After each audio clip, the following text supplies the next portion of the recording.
You ever see the exact moment you know someone's messed up? Let's set the scene. I've been trudging away at Emerald Kaizo, one of Pokemon's hardest games, for nearly 5 months, for a total of exactly 100 streams. 35 attempts have ended in failure, but finally we've made it to the Elite Four. All that's left to do now is follow the plan I've spent the last week meticulously creating. If we can win these 5 final fights before losing all 6 of our Pokemon, we will become one of the few to overcome this nightmare of a game. Fight 1 goes exactly as scripted.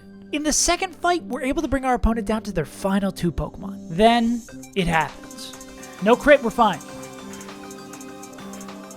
The one thing I didn't prepare for, couldn't prepare for, was human error. I thought that I had an ability active that would allow me to survive Crobat's attack. And this tiny reading mistake loses us our Milotic, who is critical for winning the remaining fights, effectively ending the run on the spot. We hopelessly fight against the destiny that has already been bestowed upon us, to make it all the way to the penultimate fight against Drake, where our limping finally ends. The mandala of our months of effort is gone in seconds, leaving us just one option: start from the beginning.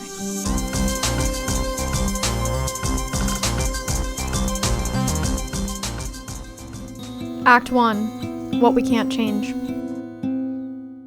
So what exactly is this torture chamber we decided to trap ourselves in? The game is Emerald Kaizo, a modded version of Pokemon Emerald made to be as painfully challenging as possible, that released in 2016 and is one of the main reasons the Pokemon modding community is as thriving as it is today. On top of the game's natural difficulty, we're playing with a Nuzlocke rule set that has a few basic rules. 1. You can only get to the first Pokemon you encounter in each area. 2. If a Pokemon faints, it is permanently gone and cannot be used for the rest of the run. And 3. Pokemon must stay below the level of the next gym leader's level cap. Although the generally accepted rules have changed over time, these challenges have been around for a very long time. I myself am no stranger to these challenges, as throughout my long YouTube career I've undertaken 5 of them, winning just one and having another heartbreakingly fumble at the goal line, just like Run 36. But back then these runs were one and done. With the difficulty of a game like Emerald Kaizo, it'd be a miracle to defeat it on your first attempt, especially if you've never played a Pokemon challenge game before it, like I had when I started this adventure. So now with a better understanding of what's going on,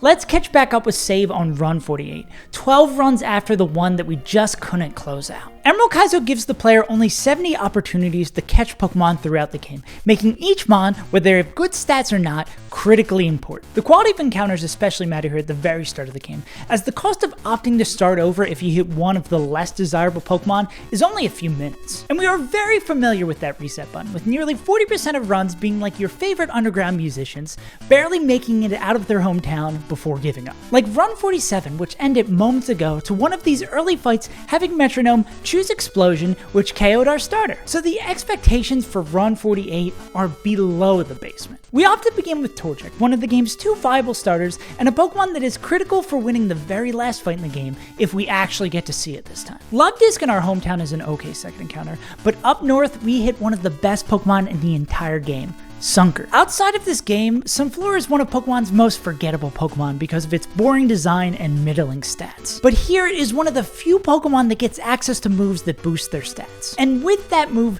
even the most mid Sunfloras can terrorize the first 3 gym leaders. We've personally had Sunflora KO all 6 Mons against the 3rd gym leader Watson twice, so seeing their smiling face is enough to put some wind in my sails for this run. This joy doesn't persist long, as Growlithe, our old down counter, roars us away before we get the chance to add them to the team, putting us down 1 Mon before we even barely tied our running shoes. This should always be a reset. But with blind hope in Sunflora, we persist on, adding 6 additional Mons to the squad as we pull up to Rustboro City for our first dance with death. Emerald Kaizo's first gym leader, Roxanne, is a meat grinder. If your early game encounters don't match up well against her, or you just plain get unlucky, she will send you back to the truck without a shred of remorse. Many of the 11 runs that have ended at her hands were just a part of learning the game, but even with experience, like most recently in Run 44, she can crush your hopes.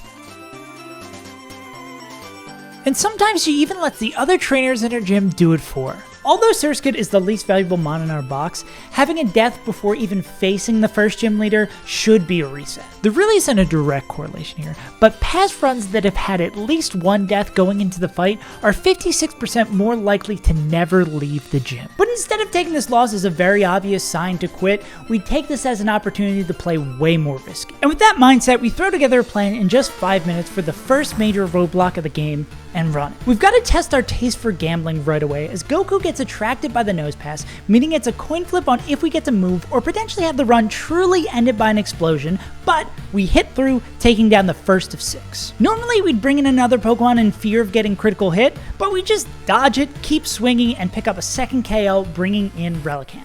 Against Reli, the Kabuto we just picked up north of the city matches up very well here, meaning we're halfway done already. Goku's still hungry for blood, coming back in against Louis. Again, the run ends immediately with a critical hit or a stat boost from Ancient Power, but Roxanne takes pity on us, allowing Goku to pick up their 3rd KO of the fight. This means it's time for Roxanne's ace and most frightening team member, Lunatone. Rock Slide can waste your turn with a flinch, Confusion can waste it with a self-hit, and Hypnosis can waste multiple turns while you're asleep. We get Carvana in for free with their Psychic immunity and hope for the best. We're not dead to non-crit. And all you can do in the face of absurdity is laugh. Especially when that crit is followed up by a 70% accurate move hitting twice in a row. This run is over now. Wake up on 1, of course. It's always wake up on 1 until Hypnosis hit again. A 3rd Hypnosis has hit the Sunflora. Wake up on turn 1 into flinch.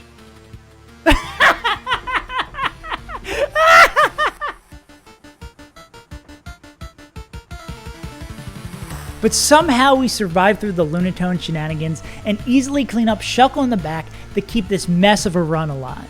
On the 17 times we've previously bested Roxanne, only 3 runs have had this many deaths or more after claiming the badge. And not a single one of those runs made it past the 3rd gym. But he doesn't know that fact. The dreams of another Sunflora sweep keeps the fool marching forward to Gym 2. We bolster our box as we've done many times before with the encounters that open up as we head south, but take pause once we reach Route 107. Every time we've been here before, we've fished up a guaranteed Clan Pearl. They've got the ability Shell Armor, which prevents them from getting crit and adds a ton of consistency to the otherwise cheesy Brawly fight, where one badly timed crit ends your run. But with the sad state of our run, we decide to skip this encounter until we get access to the Good Rod after the gym, praying that we'll hit the high odds shelter if we survive Brawly's onslaught. Like Roxanne's team, Brawly's team doesn't look menacing at first glance, but his 5 fully evolved Pokemon with perfect IVs have significantly larger stats than the non-fully evolved Mons we'd largely have access to. We look at our box and decide our plan for Gym 2 is very simple. First, we intimidate his lead of Hitmontop down to -6 attack while praying that we dodge getting crit. Then we drop his accuracy as much as we safely can with Makuhita's Sand attack. After that, the stage is set for Poison Ivy to try to live up to our previous Sunflora's legacies. Sunflora is able to get all the way up to +5 special attack, bobbing crits, and weaving getting paralyzed by secret power. Eventually, they claim their first KO with Mega Drain, getting them back up to full, which means their shot at glory begins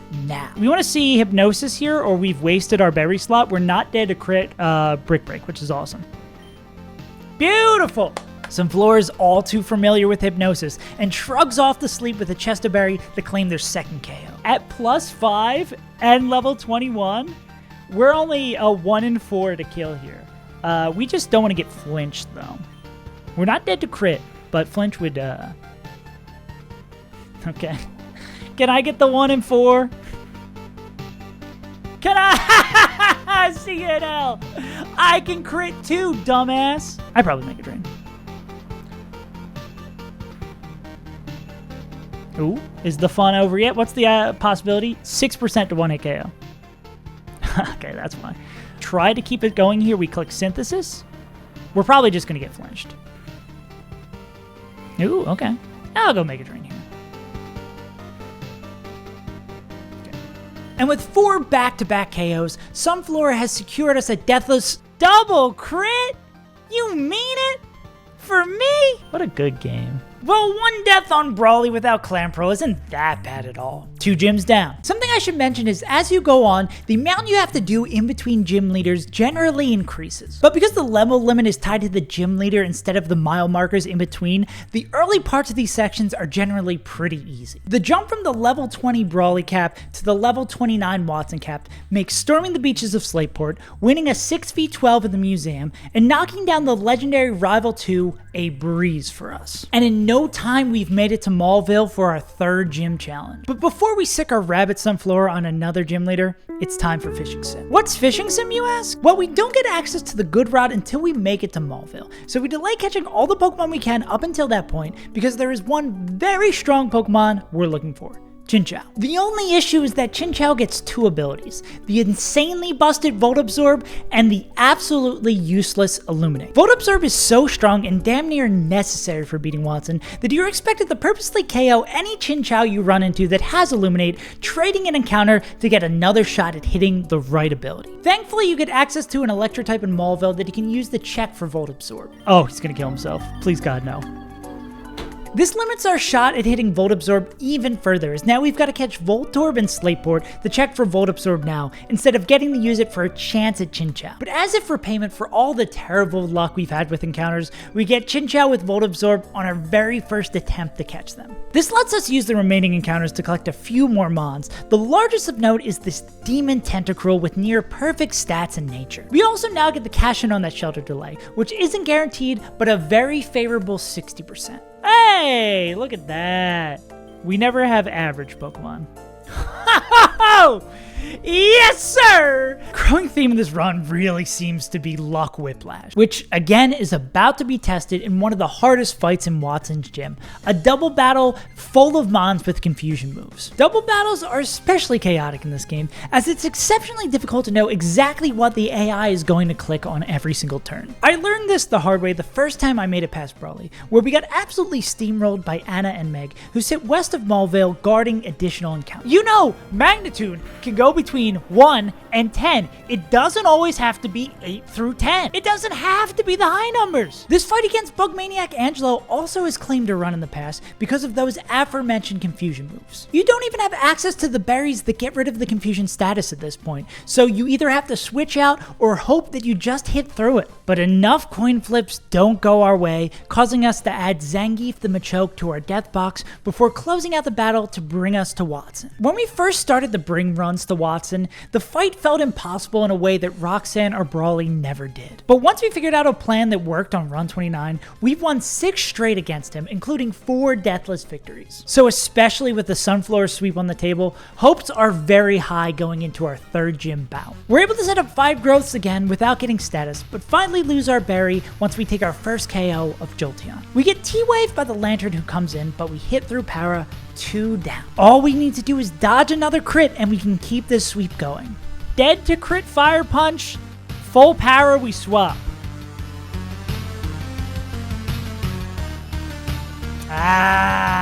We got the 2 we needed. It's sad to lose another Pokemon, but this fight is where Sunflower peaks of the game. Plus, they took 2 with them, which lets the great baiting combo of Volt Absorb Lantern and Quad Weak to Electric Gyarados finish the back half of Wattson's team pretty easily. And with that, we've claimed our 3rd badge. Once a run gets past Wattson, the pressure that this might be able to go all the way starts to weigh on you. But late game isn't a lot quite yet. The general consensus is if a run is able to make it past the next gym leader, Flannery, it's likely to make it to the Elite Four. This is because Flannery is the single most difficult gym leader in the game, and arguably one of its hardest fights. Her team is perfectly tailored to take advantage of the permanent sun that you have to contend with for every fight within her gym's walls. Like how 6 of her mons sport the move Solar Beam, which hits with all of its 120 base power force without needing to turn the charge up because of this weather. Sacrificing 5 Pokemon to make it through this fight is incredibly common, with the other 3 runs we've personally made it past her with losing 5, 4, and 1 respectively. She's often referred to as a box check, because if you're able to claim this 4th badge depends largely on your encounters up to this point. The holy grail of guides for this game,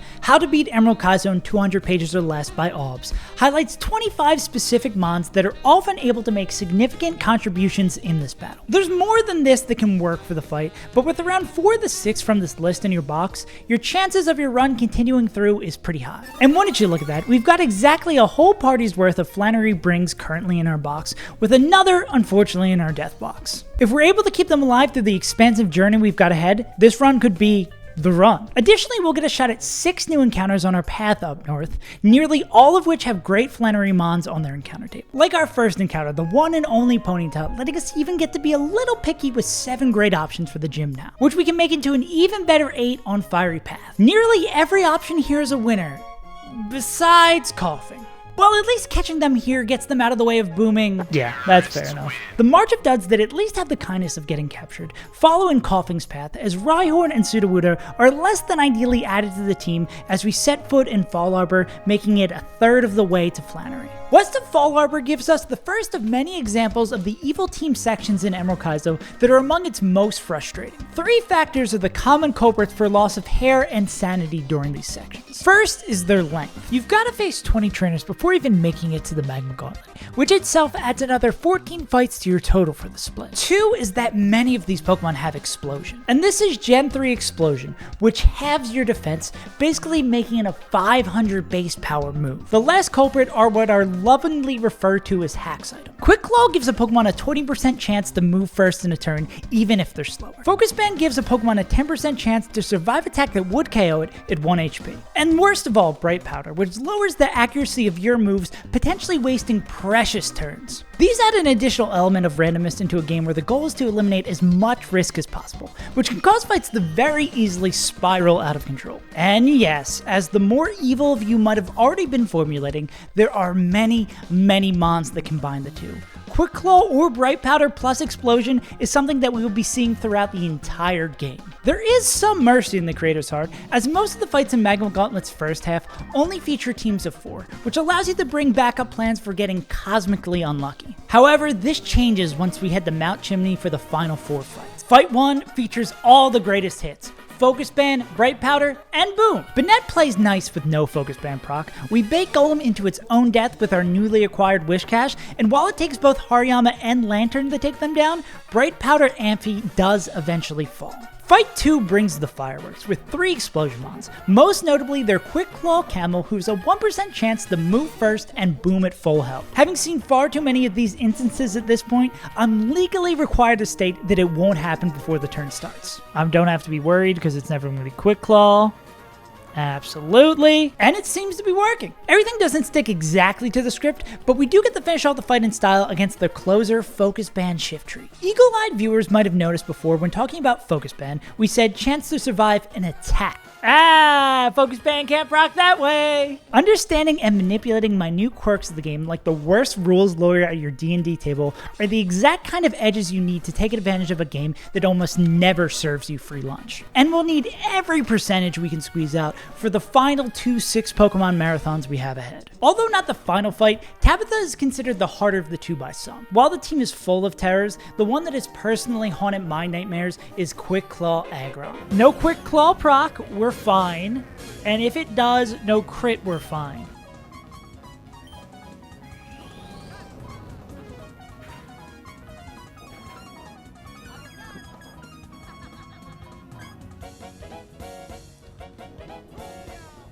That's really fucking bad. We're gonna see Earthquake? Head Smash is the move we don't want to see.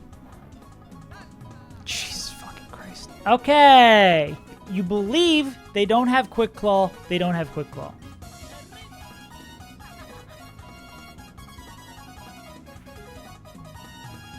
Double crit Quick Claw proc? But we have something that we've never had before for this fight. Cloyga. They're able to start the fight by chaining 2 KOs without any risk thanks to the Shell Armor, putting us up a Pokemon and removing the usual dangerous Flygon lurking in the back. Plus, it baits an Electro-type move, which we can safely go into Lantern on, who eventually picks up the KO and brings our fears to life. Hello, Aggron.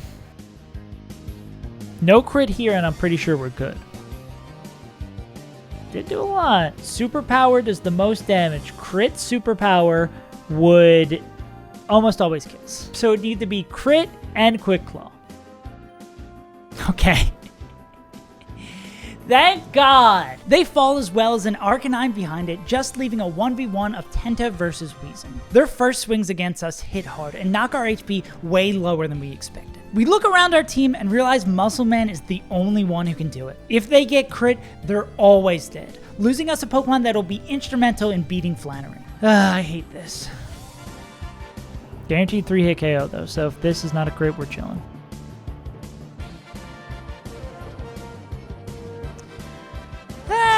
Okay. Clean Tabitha, clean Tabitha. We breathe a sigh of relief having narrowly avoided disaster yet again, meaning that we haven't lost a Pokemon since Sunflora back at the Watson fight. Now, time for their boss, Max. Our plan against him comes together pretty quickly and tries to mitigate as much risk as possible. Most frightening is that 4 likely Flannery Brings are among our squad for this fight, so if we get backed into a corner, there's no easy sack. The legendary Registeel that leads the fight is the reason we haven't seen the Geodude we caught back after Gym 1 for a while, as if you delay their evolution, they get Earthquake at 36 instead of 45, which lets them safely win this 1v1. And after just being on the brink of death, Tenta has to be thrown on the chopping block again, always being dead to crit crunch. Alright, we'll just get crit Bubble Beam and be fine.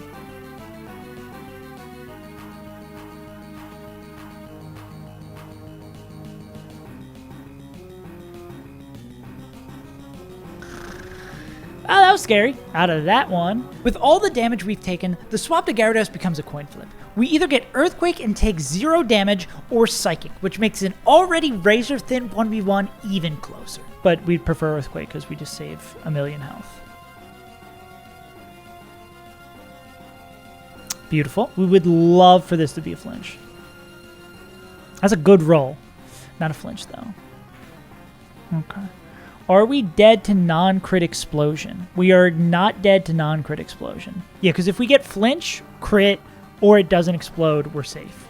And then if it does explode, we're just not dead to crit. Okay, I think we're chilling. Cool. Awesome. The tense 1v1s keep rolling as our pig tries to whittle down their Zam without getting dropped. It gets down to both Pokemon being on death's door. We take stock of our team and decide we need the Gambit. If it's the likely Thunder Punch, Makuhita can come in and pick up the KO with Fake Out. It's more likely the BT Punch, and if it is Psychic, it has to be High Roll. Beautiful. Okay. I think that was the right call. Fake Out does a ludicrous amount of damage. Just 2 Mons left. The Dusclops that comes out next is built to stall, so we maneuver our team around until we find an opening with Golem to bring in their final threat. Crobat, the Mon that ended our run in the Elite Four, is back to cause us more trouble. We dance to get Cloyster in safely, and take a look at our calc before selecting our move. Hey guys, do you want to know what Max Roll Giga Drain does? Do you want to have a guess what Max Roll Giga Drain does? 50.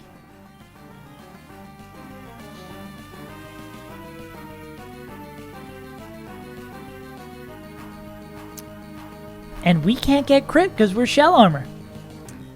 Cloy God does it again. And with that, we cap off a completely deathless Magma Gauntlet. Although we came into this section with many more deaths than any run previously, this is the first time we've ever made it through this section completely unscathed. And despite putting them through hell, all 7 of our Flannery Brings have made it to the other side of the mountain. But we have the chance to be in an even better spot with these last 2 encounters. Bro! But of course, we hit the 4% duo, who chat tries to assuage my rage by telling me they can come to Elite Four. If this is the normal type we have to bring, we are screwed. One final shot remains in the city where our gym challenge takes place. Almost all of these are Pokemon we'd just be happy to get, you know? Yeah, I think it's either they're gonna be Flareon or Magby.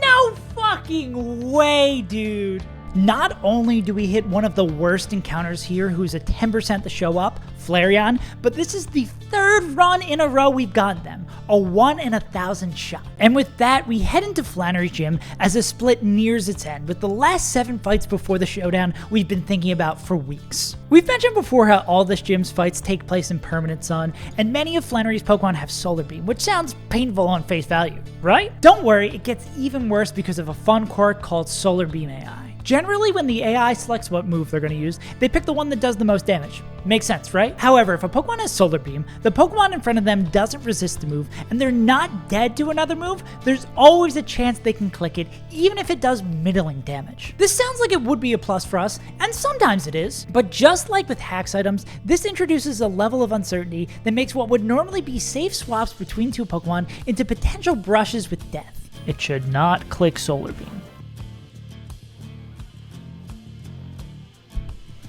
Why did it click Solar Beam? All it takes is one misstep, one hiccup, and then you're immediately falling down a flight of stairs. We're not dead to non-crit tri-attack, so...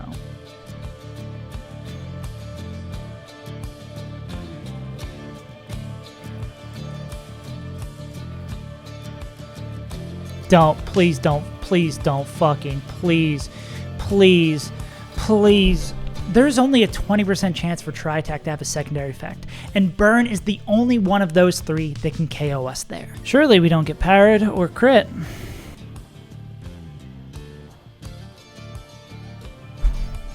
Oh, we probably had a Spadef drop.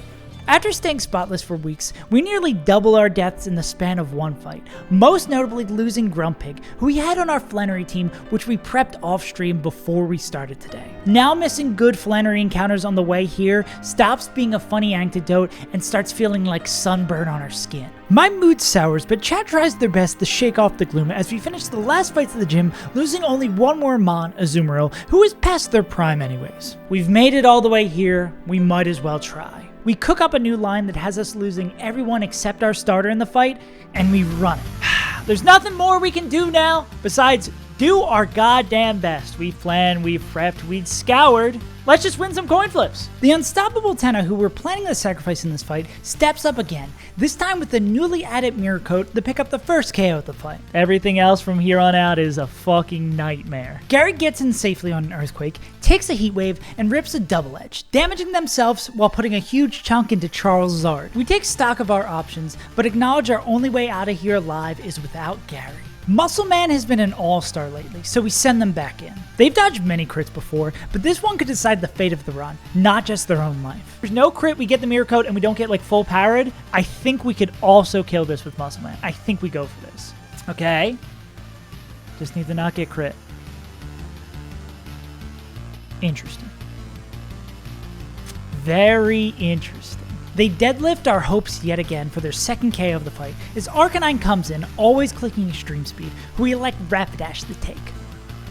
This is a little sketch though. Okay, we need to not get crit.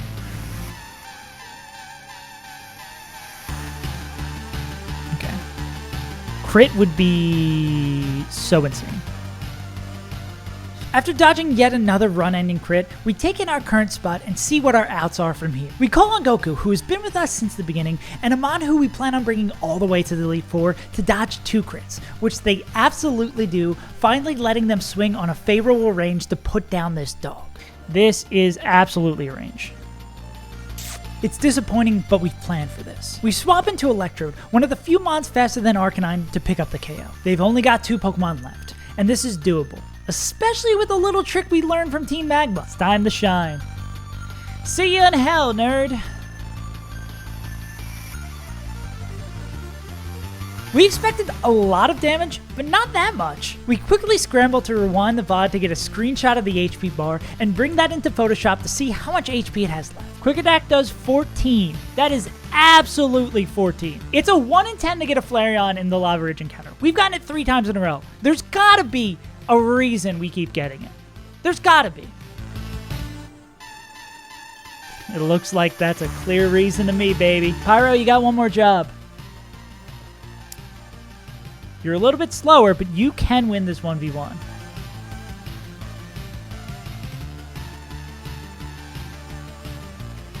Okay. No para, no crit?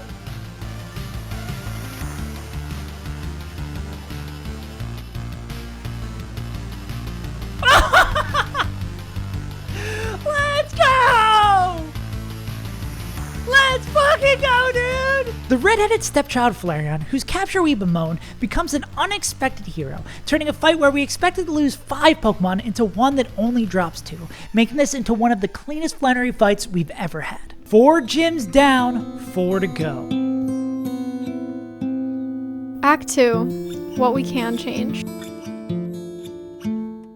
And with that, we gotta start thinking about what kind of team we want to bring to the Elite Four. There's many ways to approach these fights that are all going to depend on what Pokemon you have in your box once you've reached the end of the game. But broadly, there's a basic formula on what you're gonna bring. To safely beat the first 2 members, you'll likely need to stall out Ghost, Fighting, and Normal type moves on their Pokemon. That's most efficiently taken care of with a Ghost type and a Normal type. The premier Ghost type, Dusclops, is a guaranteed encounter in the Cave of Origin, and even ones with less than desirable stats will likely be your choice. You're given a much larger variety of Normal type encounters in the game, and most are viable brings. As long as you have one after you've cleared Victory Road, you should be fine. This run is actually especially in a good spot for getting one of the high value ones thanks to that Flareon we were complaining about. Catching one evolution eliminates our ability to catch any of the other ones thanks to the duplicate claws. When we combine that with our other encounters we've gotten so far, our table in the upcoming Safari Zone means we will get one of 4 bulky Normal types. Exactly what we're looking for the Elite Four. The last piece of stalling out fights safely that comes to almost every Elite Four is Slowbro. Slack off to heal, recycle for infinite PP on moves, and Shell Armor to avoid getting crit makes them into an impenetrable wall. Plus their enormous move pool lets you flex those other 2 move slots to fill in the gaps of what your other team members lack. For us, we're also locked in on our 4th slot with Blaziken, as their ability to lead the game's final fight by picking up 2 KOs in a row is unmatched, which is far from their only contribution during those last 5 fights. With those last 2 slots, there's a ton of flexibility on what we can bring. A Swift Swimmer like Ludicolo or Relicanth is a common choice to take on the 3rd fight against Glacia, which takes place in constant rain. Mons with access to Miracle, like Wobbuffet and Milotic, also quite often show up on winning Elite Four teams, with their ability to give the slew of legendaries you'll face a taste of their own medicine. And of other broad archetypes, you'll often see Mons with the Intimidate ability come to help aid with stalling even further with the great synergy they have with Slowbro. Speaking of which, now it's time to head over to Mirage Tower to grab a guaranteed Intimidator who is one of the best Pokemon in the game and with good stats can come to the Elite Four as well. We want to see high speed, bulk would be good, high attack and special attack. We're only asking for a little bit. A Bold Dragon. Down attack!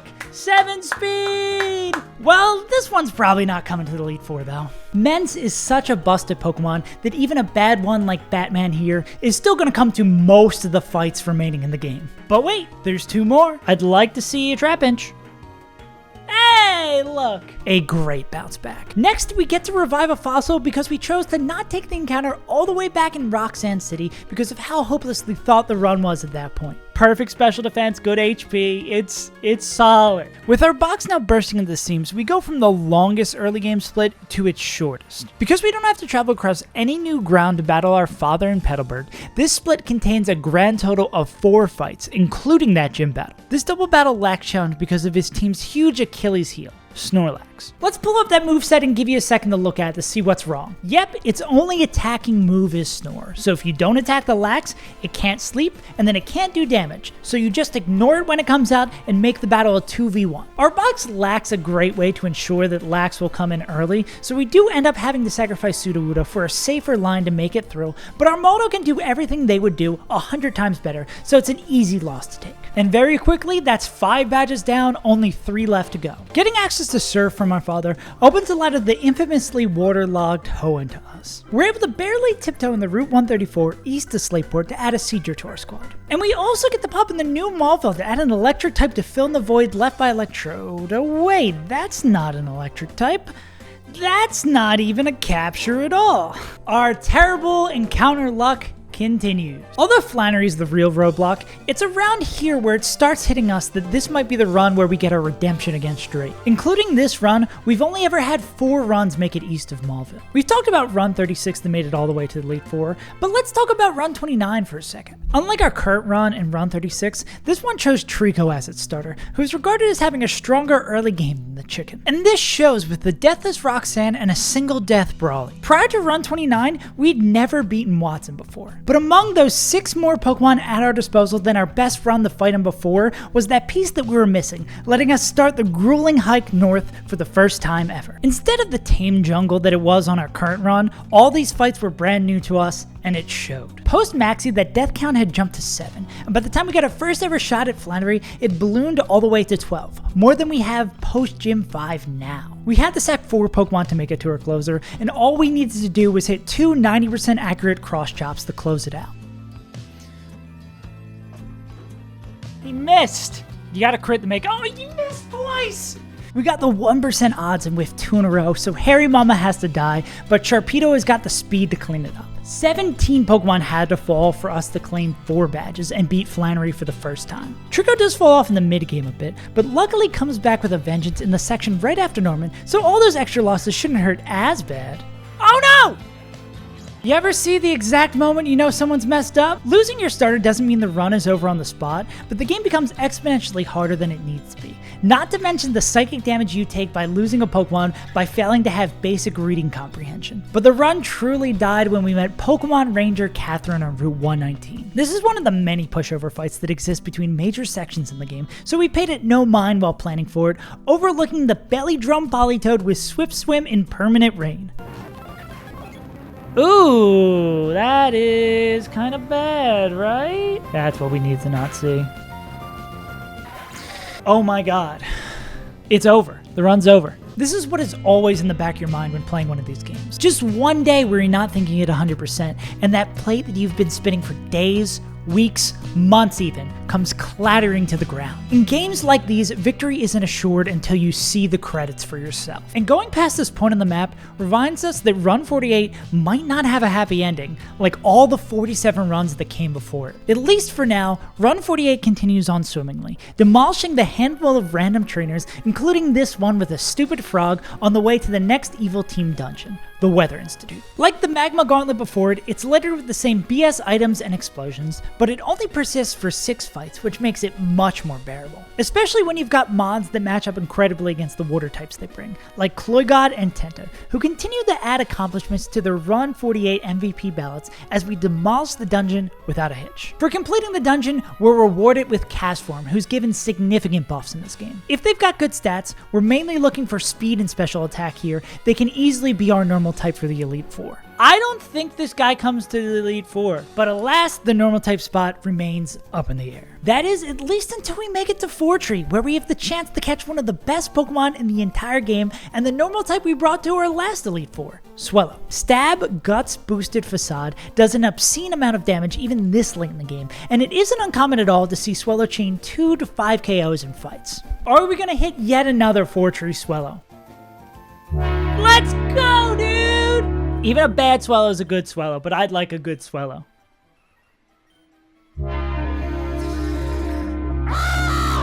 Good news, we hit the best encounter. Bad news, it's dog shit. It still should be able to do Swellow things, but God willing we don't have to bring this to the Elite Four. We get to bolster our team with a few more Pokemon, but beyond a hard-hitting demon of a muck, everything has terrible natures. This means it's time for Gym 6. Winona's gym trainers aren't too much cause for concern besides 1 or 2 mons with hacks items, so we make it to the big boss without any losses. Armaldo has been a key player in a ton of fights since we got them, and here against Winona's onslaught of legendary birds, they continue to shine, as our plan revolves around them ripping attacks while the other slot swaps to draw attention away from them. This fight isn't feared on quite the same level as Flannery, but is one of the first challenging double battles that this game has to throw at us, so it'll be a good measure in how we'll handle them moving forward. Turn 1 goes as planned, with Primate baiting 2 flying moves and swapping into Rhydon, while Ellen picks up his first of hopefully many KOs of the fight. Now for the biggest branching path. Her next mon can be Moltres, which Alan easily OHKOs, or Flygon, who loves clicking the spread move Earthquake and can ruin our plan of keeping Alan safe. We want to see Moltres though. We take a moment to weigh our options and see no matter what happens, a swap to Cloyster on the right is safe, so we rip it. I think we want to see, so that's Him Power Ice, that's the one we knew, actually that was the one we wanted. Giga Drain right is the one we don't really want to see. Okay, that did a lot. Show me an Omni Boost, baby. Damn.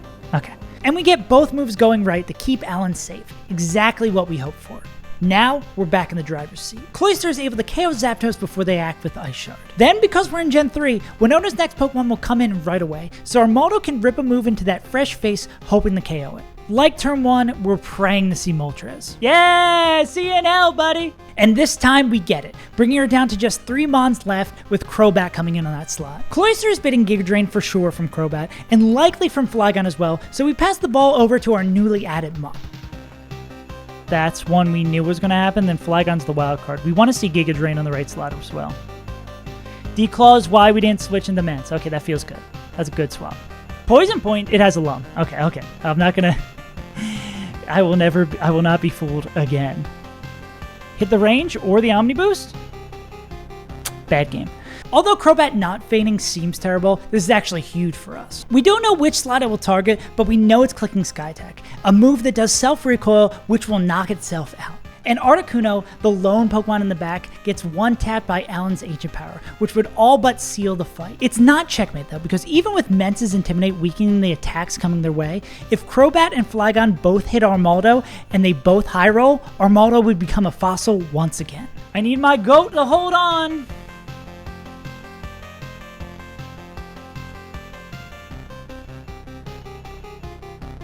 Or to just attack on the right side. Yeah, that also covers it too.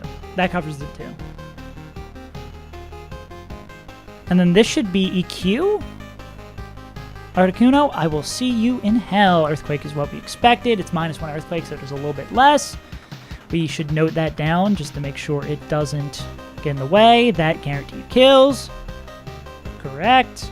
And with that, it's over. An incredibly clean Winona that put us 2 badges away from that level 100 cap. Compared to our Elite Four run, we're doing 3 deaths better, but not nearly as clean as Run 45, which was rocking a lean 6 deaths post-Winona. It's time to talk about Gentleman Walter, isn't it? If I'm going to be known for one thing in the Nuzlocking community, I fear it's going to be Run 45. On this run with the nickname theme of drinks, I played some of the best Pokemon I've played up to that point. Early game was a little shaky having 3 deaths post-Brawly, but after that, I locked in. A deathless Watson brought that number up to 4. Then throughout the entire following split, we lost a singular Pokemon against Tabitha, putting us at a mere 5 deaths at Flannery. Our Nidoking named Bleach hits the magical stat threshold to chain 4 KOs to start the fight at the cost of their own life, giving us our only 1 death Flannery to bring it up to 6, which persisted all the way to Gentleman Walter. Even seasoned runners of this game might not know what fight Gentleman Walter is, like Pokemon Ranger Catherine, because usually it's easy to overlook. To most, he's just the goofy fight full of evolutions right before you make it to Lilco. The fight begins with a Bright Powder Eevee that we're nearly 10 levels above. Our first air slash misses as it sets up a double team, as we laugh about the goofiness of this fight. Once 4 more double teams go up and this Eevee is near impossible to hit, there's no more laughing, especially after the Eevee baton passes these stats to another evolution in the back. I feel like I'm gonna cry. And in a mere 15 minutes, my best run of all time that is played near perfectly to this point is sent back to the truck. And you wanna know what the worst part is? There's a Hariyama with Vital Throw, a move that cannot miss, sitting in our box that could have single-handedly won the fight. We learn from our mistakes and actually bring our Hariyama to the fight, which, wouldn't you know, makes it a breeze, finishing off the 20th fight we've already had to do in this split. 20 fights seems like a lot, but you haven't seen anything yet. The Gym 7 split is without a doubt the longest and most difficult split of Emerald Kaizo. There are 4 dungeons on this split: Mount Pyre, Magma Hideout, Aqua Hideout, and Tate and Liza's Gym. These alone contain 50 fights, and this deep into the game, the evil teams aren't taking it easy anymore, as most of these fights are against full teams of 6, leaving no room on your team for backup plans. Before we dive into these fights though, we get a chance to add a few more Mons to our squad. First on 121, we hit Eggy, whose ability Chlorophyll will be a huge boon in the permanent sun of Magma Hideout. After that, we cash in on the amazing encounter table we have in Safari Zone. That's the worst one we could have gotten, right? Last in this latest re-up of encounters is Mount Pyre. Hitting a ghost type would be fantastic for Magma Hideout's boomers coming up, but if our terrible encounter luck continues, we might go 2 for 2 on Cubone.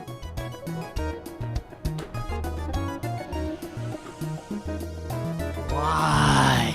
Cubone with Thick Club is a fun encounter, and it might have the stats to be a cheeky Elite Four bring, but no ghost type is going to make these upcoming sections way more miserable than they already are. The first 14 fights we have in Mount Pyre are the easiest. One upside of this split being so long is the leap from the 55 level cap for Winona to the 70 for Tate and Liza, which lets us steamroll most of the fights here with a 10 level advantage. The only one who we can't completely cheese is the boss at the peak, Matt. This fight is exclusively known for its lead, Quick Claw Explosion Whalelord. This normally would be bearable, maybe a little bit challenging, but because Matt is programmed specifically with risky AI, it becomes a huge headache. This changes a number of things, but most notably makes it 50% odds for Mons to boom at full health, which will KO most Pokemon you put in front of it. So either you throw the classic like Intimidate Gyarados at it and try to dodge the boom with Bounce, or you send in a Pokemon you don't care to lose and hope for the best. For us, we send in Love Disc. They've been with us since the beginning, so we pray for the whale to spare their life. We hit them with 2 charms, making the inevitable boom hurt less with -4 attack. Now, higher likelihood we survive boom.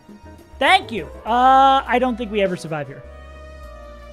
Especially if it's a crit. Their journey ends with a boom instead of a whimper, but their sacrifice clears the way for Alan Armaldo to chain 2 in their wake to set the foundation for an easy win against this section's first boss battle. After climbing to the peaks of Mount Pyre, we must descend into the depths of Magma Hideout, Emerald Kaizo's hardest section in its hardest split. So what makes this section so challenging? Not only do you have to contend with a plethora of hacks items over the course of 18 mind-bending fights, you have to do so in permanent sun. Let's go through Grunt 2 for an example. Their lead is Focus Band Gengar, with both Destiny Bond and Explosion in their moveset, giving them 3 very powerful and very different ways to take Pokemon from you. Next is the classic Quick Claw Explosion Camerupt, who you just have to pray you don't get unlucky against. The last major threat of Shiftry has Chlorophyll, to double its speed in the sun, which means its explosion will likely hit you before you get a chance to act. And oh, I forgot, they have risky AI, so there's always a 50% chance for these bombs to go off if they don't see a kill. No boom?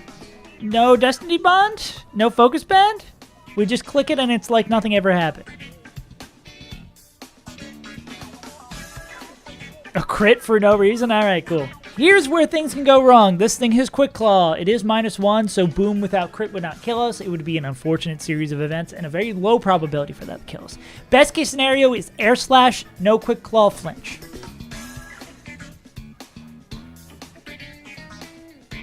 That is best case scenario. I think it's better just to rip another Air Slash here, because if it chooses not to, it can get weird. If it doesn't boom here, it doesn't get Quick Claw. I think Air Slash is just the better move here. Go. The game decides to treat us nicely and demonstrates the weird thing about Magma Hideout. If the hacks items don't proc, some of these fights are pretty easy. Because of the high variance they introduce, 2 players could enter Hideout with the exact same box and leave with a huge difference in number of deaths, or even not leave at all. Of course, there's luck-based elements littered throughout the game that require you to dial in your tolerance for risk based on your box, which is a skill necessary for beating this game. But here is the closest that Emerald Kaizo gets to a blackjack table. And for the first 6 fights, we're able to avoid busting. Fight 7 starts promising, with Tenta picking up 2 KOs to start, before swapping out the Cloy God to bring them down to just 3. But you should know by now, good luck doesn't last forever. We are dead to explosion sometimes. Are we always dead to head smash? We are usually dead to head smash. So this could be boom here. The best thing we could hope for, I believe, is boom here. Okay. We are slower. We are dead to crit Earthquake. We are dead to crit Explosion. This is high risk AI, so it could be Explosion here. We're not dead to normal. So this is like a 50-50 between Earthquake or Explosion. I think we prefer Explosion. This could get a little sketchy if this is crit Earthquake. That is really bad.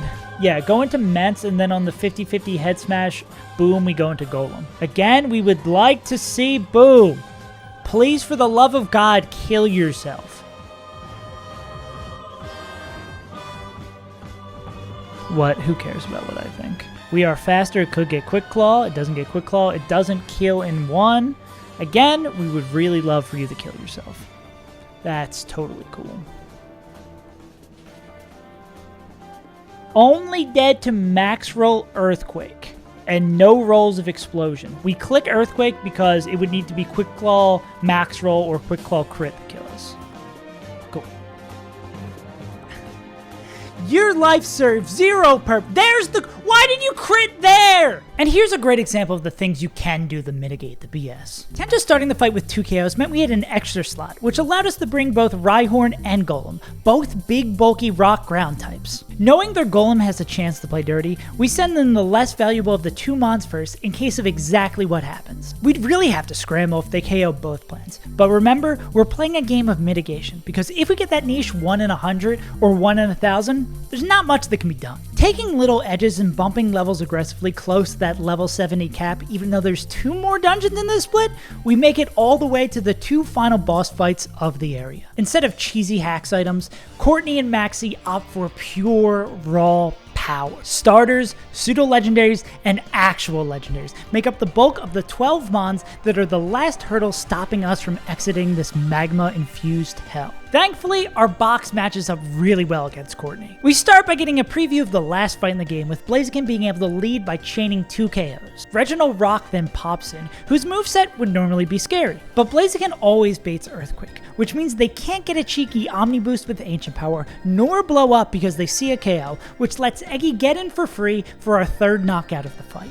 Their ace cast form is next on stage. We use Flareon, who is all too familiar with this spot, to get Flygon in safely to leave Courtney with just 2 mons remaining. Their Mence hits the field and we bring in our Maldo, who purposely was pre-damaged by 1 HP to make sure they always get the heal from their berry, even if Draco Meteor low rolls. They tank 2 hits that we know will never KO them, but going down the 6 HP makes us sweat. This means there's only 1 mon left. The actual lose condition here is insane chains of Omni Boost Ancient Powers. Yeah, we would love, it's a 1 and 3 to not be AP, or 2 and 3 to not be AP.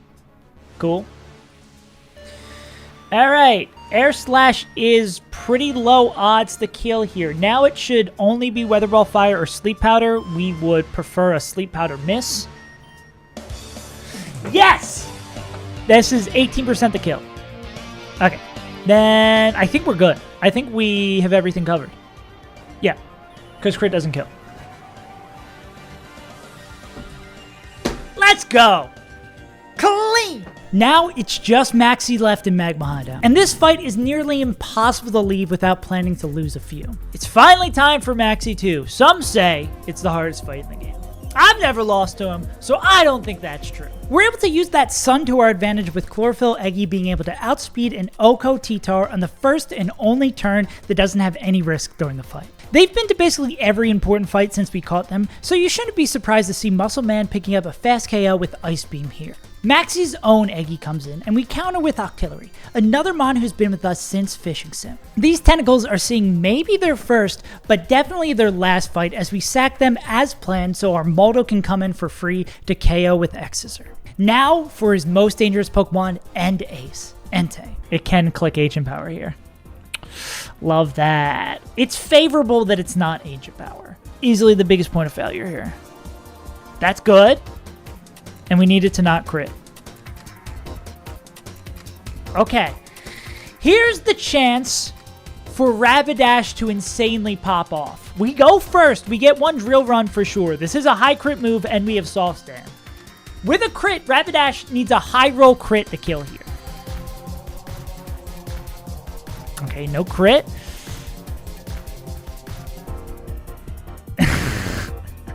Rapidash surviving at 1 HP seems huge, but it just means they'll get KO'd by extreme speed before they get the move next turn. Going into Flygon here could keep our horse alive, but if extreme speed crits, the run is over, so we elect to sack them now. The speed was too extreme. Thank you for your work. Show me the shadow facts. And the crit. Oh, it was a crit. We love getting rewarded for playing safe. Flygon comes in and is able to finish off Entei without taking a scratch. We set up Eggy to come in safely by going through Tenta first, and this beast of a tree outspeeds to grab another KO. Just 1 Pokemon left, and we're finally done with this hellhole. What are you clicking, buddy? You are clicking Heat Wave. Because of the soft sand, this is... Ooh. This is an imperfect range, but it was always going to be. This is 87 to kill here. We still win every time, because if we don't kill here, we go into Eggy and kill. But ideally, like Earthquake to just kill here. Pretty favorable. We pay the maxi tax of Octillery and Rapidash so we can finally escape the heat. Act 3. Knowing the difference.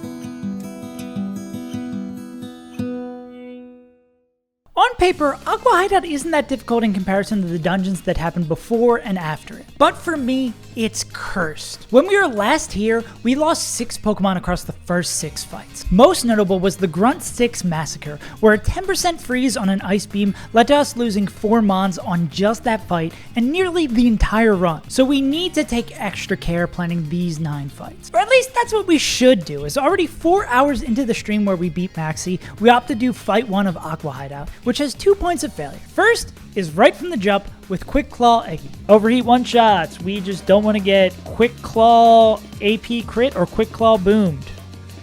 That works for me. Of course Flareon comes in clutch. Later in the fight, we have Sketchy Part 2 with a Quillfish that only knows Boom that is a problem because we missed the Ghost type in Mount Pyre. Golem can take this safely as long as it does not crit.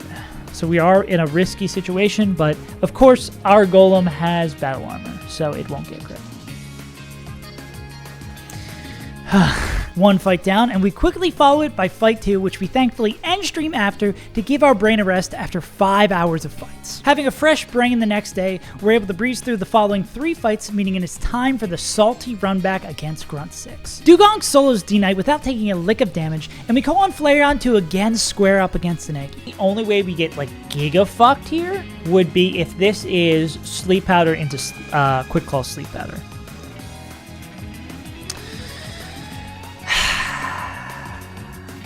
Please, no.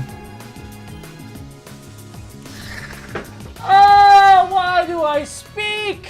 Let's go Wabo on the AP and then go Mirror Coat and pray we don't get crit.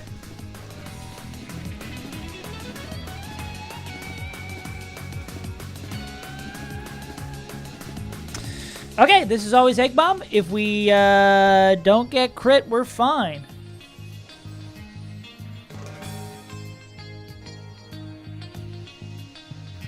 I'm so glad I chose Wobbuffet as my Mon to bring here. We're able to parry back the first mistake, but our whole fight is centered around baiting their monk who only knows Explosion at the right time. Another situation where having a Ghost type would have been really great, so we have to replan the whole fight on the fly. Although we hemmed and hawed about hitting Miltank and Safari Zone, they're the only Mon who could have saved our ass here. Because of their exclusive move, Milk Drink, we can stall turns to bring in Ments right as their second to last Mon fates, so we can click Fly to dodge the boom as planned. With just 3 fights left, we've taken 6 less deaths than we did last time here. The line we choose against Grunt 7 is incredibly sloppy, with Kingdra having to dodge 3 crits against Starmie, which they do, but it's almost like we're tempting fate. Which, of course, finally comes to bite us in the ass. This should be stuck in recover hell, right? This loss especially hurts because as soon as they die, I realize Blaziken can come in and chain their 3 remaining Mons. And despite mistakes littering our last few fights, we continue on to the last 2 of Aqua Hideout. Luckily, Blaziken starts the next fight by chain KOing 3 for an easy win. Is this guy click superpower? Yeah. Oh no! Oh no! Oh no! It's a speed tie! Oh no! You ever see the exact moment you know someone's messed up? Immediately, this run's chance of winning plummets. Goku had been with us since the beginning. They were a lock for our Elite 14. But again, just a simple reading mistake, missing it was a speed tie, is enough to ruin our run. It would not be unreasonable to reset the run right now. Or at the very least, end the stream. But we're beyond reason now. With a withering box of 21 Pokemon, we find a line for our rematch with Matt and put on an absolute clinic, within which our Mad Cow does something only they can by outlasting Rest Wailord for a win. Goku has been a point of contention amongst chatters from the very beginning. We've been discussing Sceptile versus Blaziken, Sceptile, Blaziken, and you know, there's good points to both sides. But that's not all there is. Was Blaziken good? Incredibly. Am I sad that Goku is gone? Absolutely. Do we need them?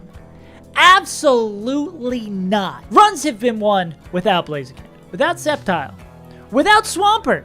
You don't need a starter. All you need at the end of the day is when you get all the way through Victory Road, you need 6. All you need is 6. And we've got a whole hell of a lot more than 6 Mons. And we can absolutely still win this.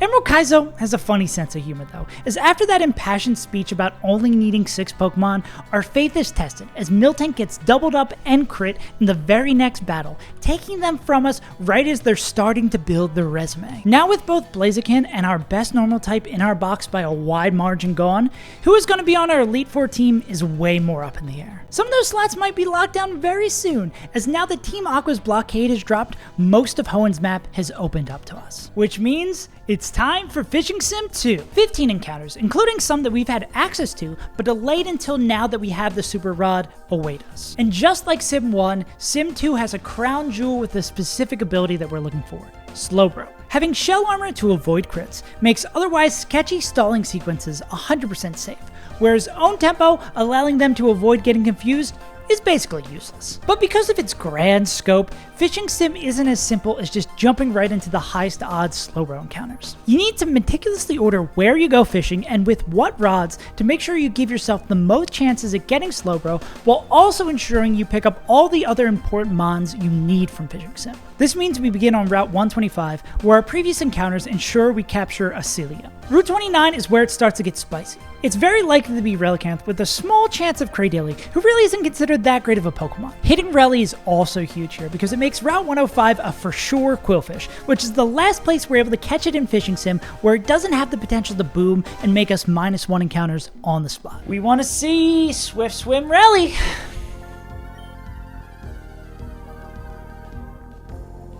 Huge, and we especially pop off when it takes self-recoil damage, meaning we've hit the Elite Four viable ability, Swift Swim. Now, the icing on the cake would be if it has good stats. I do kind of like it being Superman, coming in at the last moment to save us. High attack, relatively fast. I think that's pretty good. Although not an insta-lock for our Elite Four team, this thing is good. Maybe this run isn't cooked just yet. This knocks down a chain of dominoes, giving us that aforementioned Quillfish, finally our first Ghost-type Ghastly, legend from previous runs, Manny Mantine, and future Boomer and current Big Tank Whalor. Now with much cleaner tables, we get our first shot at Slowbro on 130. If they can get confused, they are the right ability. That's -1 encounter. We've lost so many encounters this run, it makes sense that our first Slowbro wouldn't be it. Now we skip over to Moss Deep for our second swing. Okay, here we go. Round 2. Do we lose another encounter? Please get confused. Cool! We have been trying so hard since the PB run to get past Drake. Do we just need Kendrick so we can finally beat Drake? There's a guy.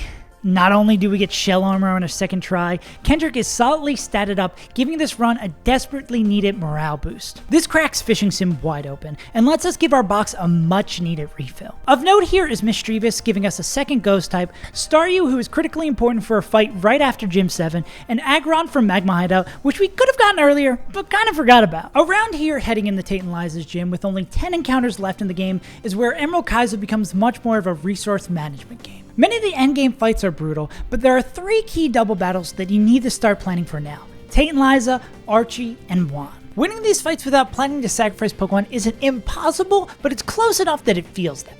And that's why the typical way to level the field against them is to boom. 2 booms is common for Tate and Liza, but because misplaced in their gym, we only boomed Gengar last time, who is the go-to boomer for this fight. 1 boomer with Swift Swim, or 1 paired with the Swift Swim dive Pokemon, is the usual play against Archie, which is exactly what we did last time down in the caverns. And Juan is the last challenging fight in the game before the Elite Four, so if you got him, you boom him, with us booming 1 in this fight as well. For our current run, Gengar and Cloyster are the prime candidates for blowing up against the leaders, so keeping them safe across the 6 gimmicky double battles before the final fight is of utmost importance. Luckily, all these trainer battles are multi-battles instead of true doubles. This means that if you're able to eliminate 3 Pokemon on one side, these fights become a much more manageable 2v1. Like in Fight 1, where we execute this plan, barreling down on the left-hand side until Solrock spamming Earthquake is all alone, which we're able to clean up. Fight 2 features annoying-ass moves like Follow Me and Lovely Kiss, which gets us far enough off-script that we gotta send Crawdon in against random move Armaldo, praying it's not one of the 2 super effective moves. We wanna see Psychic from Jinx,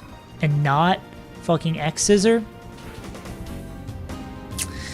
Yeah, losing our only dark type is rough, but no one said managing these resources was an easy job. especially when Kingdra also needs to be managed in this fight to get out of it cleanly. I choose to blame this on it being the first stream after I moved to a new apartment. But regardless of where it's coming from, the more prevalent sloppy play is a concerning trend, considering it is exactly what lost us our last run in the Elite Four. The next stream, titled No Deaths Today Please, will surely be a step in the right direction. Fight 3 is a run back of the skill swap Truant strategy we saw in Norman's Gym, so it should be a piece of cake. Cause Slay King is Truanting. Doesn't matter. Yeah, because of Flumberry. And if it had synchronized already. Okay. Yeah. You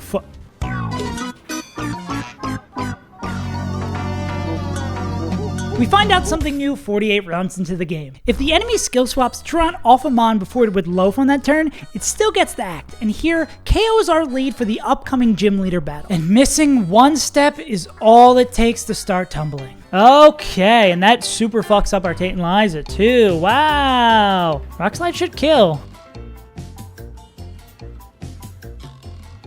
Fuck me. This could be a double kill. Oh yeah, I guess Espeon still's in the back too. It's not great. That's not great! This fucking moron clicks skill swap. Yeah. That does not rock, dude. By the time it's all said and done, we've lost 4 Pokemon in this fight, 2 of which were expected to boom in a few fights. A month into this run, and half a year playing this brutal, unforgiving game, we have to mentally prepare ourselves yet again for the fact that our mandala may soon be wiped away. But there's a peace in impending doom, in facing down that absurdity of oblivion. It's what kept us going when Growth roared us away, when Kabutops got murked by an untimely solar beam, or when Goku fell to a speed tie. So we play like a man with nothing left to lose against Buckham, the hardest trainer battle in the gym, and we lose nothing. The same rings true for the Perish Trap fight after, where we avoid getting stuck in by skill swapping abilities around our Pokemon. The last fight featuring 3 Mons with Explosion should be a harder challenge to overcome now that we've only got 1 Ghost type in our box, but we cook a great line with under-leveled Castform and Swellow with Fly to dodge Boom. That means we finally reached the end of this split. We've traveled up to Mount Pyre's peaks, down to the depths of Magma Hideout, and through Aqua Hideout's cursed walls to end up here in Moss Deep. Does the story end here? Turn 1 features a classic strategy with some unconventional choices, but the end result is still the same. 2 dead Lotties. Primary 8-bit baits moves from both enemies here on turn 2, which gives Missy a free turn to steal pure power from Medicham, greatly increasing their own attack power while greatly neutering Medis. This is where we have a bit of a crossroads. We want to see Medicham targeting the right-hand slide. If not, we have to do a little bit of dancing. So this always kills Guardy. Beautiful. We both get 71. Shadow Ball right side. Okay, we don't love that. Medi makes the fight potentially harder by choosing the chip Missy, but it's at least not a problem for now. They outspeed and KO the Starmie that just came in as we see what Medi clicks. Medicham is super neutered, so we can avoid them. Shell Bell heal. Again, another big crossroads here. We really want to see Medicham target the right-hand side. Double left target, we love to see it. This second left target ends Missy's sweep as the twins bring in their final Mon, Jirachi. If they get the 40% attack boost from Meteor Mash or the much more frightening 20% Omni boost from Ancient Power, this clean fight can go sideways in an instant. That is a little scary. No Serene Grace AP boost. Okay, defense drop from on Wailord is important. We dodge the boost and then get them 1 more attack away from death with more chip from Kendrick. Neither of their Pokemon see KOs, which means both attacking the same side is on the table. Slowbro should be fine to a double up, but Wailord, another potential boomer for upcoming fights, could lose their life if this happens. And we just, oh wow. Yeah, I definitely made the right move by staying in. Double target is, oh that's awesome, that's perfect. Oh my god, that's perfect. Holy moly, that's perfect. And with that, the fight is effectively over. Somehow, without the conventional boomers, we're able to claim our 7th badge. Only a single empty slot left in our badge box. However, Gym 8 isn't the only loose end we have to clear up on this split. This section of the game is the story's climax, where you have to deliver the coup de grace to both evil teams. Team Magma's comes first at the Moss Deep Space Center, in a section that is a joke compared to their hideout. The only potential scary fight is the tag battle with Steven at the end, but here's where the Starmie we grabbed has their moment to shine. They match up well against Tabitha's side. Psychic for Gengar, Ice Beam for Mence, and Hydro Pump for Charizard. We only get to bring 3 Pokemon to this fight, which makes it tighter than most, which means this will likely be Starmie's last fight. Patrick picks up their first KO on turn 1 while we luck out with Tauros missing their move. Then, it's time for the sketchy part. 85%. That means we usually hit. This is a good game. This is a good game for good people.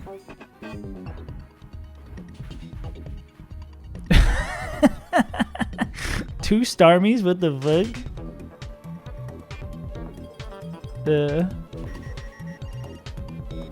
The Starfish goes 2 for 2 while Tauros plays nice, attacking Aerodactyl instead, which leads into a 3rd clean KO for us to clean out the left side. This good luck means we've got one of the rare live Starmies post-space tag, which we'll have to keep an eye on to see what they can do as Team Magma goes out with a whimper. We're given Dive for our assistance in eliminating this threat, so we head straight to Sootopolis for another big potential encounter, Lotad. With decent special attack and Swift Swim, this guaranteed encounter could be locking us down another Elite Four member. Swift Swim? Down special attack. Doug Dimmadome has the right ability, but sticking to this runs theme has one of the worst natures it possibly can have, making it a likely no-go on our final team. It's still a great Pokemon though, especially for the elimination of Team Aqua down in Seafloor Cavern, which features permanent rain. Like Magma, Team Aqua's final gasp for breath under the sea is a puny one for the most part, and only lasts 7 battles. It's not without its hiccups though, as we are legally required to perform the content creator's sacrifice against Grunt 4's Slaking. We are slower than it. So we will go dive, loaf, we dive down, it tries to attack, we're not, oh no! Not a bad mon to lose it all, but it throws off our line for the fight, putting Run 48 MVP candidate Alan Armaldo in danger, which is a very favorable 87% range, but I think we're good even if not. There's a 10% chance it doesn't boom. Alan, you've been the answer many times. Can you answer one more time? Okay, I don't think that's it. And so, Alan returns to a fossil once more before we close out this fight, and Shelly after it, meaning there's one last evil team battle left in the game. Here we go! Archibald, welcome. So dive happens, they should both target, yes, correct, okay, goes boom. They have the Silk Scarf, so this should always kill. Cool. I'm no Superman comes in. This is, we want to see Metagross, but Kingdra is fine. We know Dragonite is guaranteed.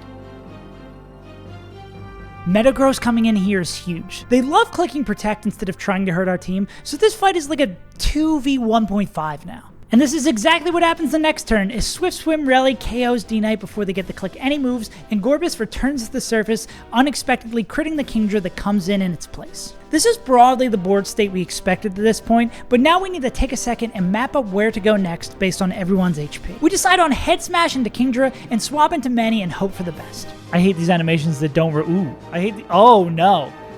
I wonder if Superman kills. That's kind of bad, I think? We don't get to do the Quillfish bait then. Oh no. Okay, we've got a fun turn ahead of us. We've still got 2 untouched Mons in the back, so we reposition into Wailord and Slowbro, which are able to risklessly take whatever moves these 2 will throw at us. And they double up on the left side, which is exactly what we wanted because it gives us a checkmate position. Quillfish sets up with Sword Stance, but it is instantly struck down by Slowbro in just 1 hit, making the fight into a true 2v1 now that can be easily cleaned up by Kendrick. Now, Team Aqua and Team Magma are gone, just leaving Gym 8 in our way before our run back against the Elite Four. We grabbed a gator while we were down in the cavern, and grabbed another ghost with Sky Pillar open to us, but the importance of these two pale in comparison to Dustclops. They're a guaranteed encounter in the Cave of Origin, and getting the ball quickly enough to not get our heart racing too much. Now for the stat reveal. Quirked up! It's bulky.